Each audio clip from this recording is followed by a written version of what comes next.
should do stuff to him. Put that number one hand on him.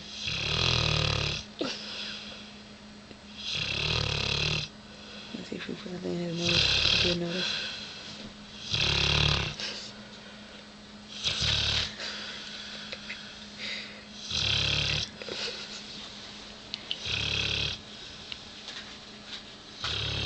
What you gotta do, show it to the dog when he wakes up?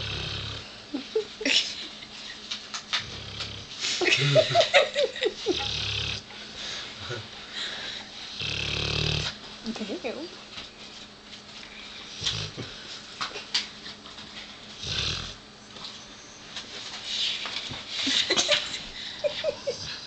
How about the skin?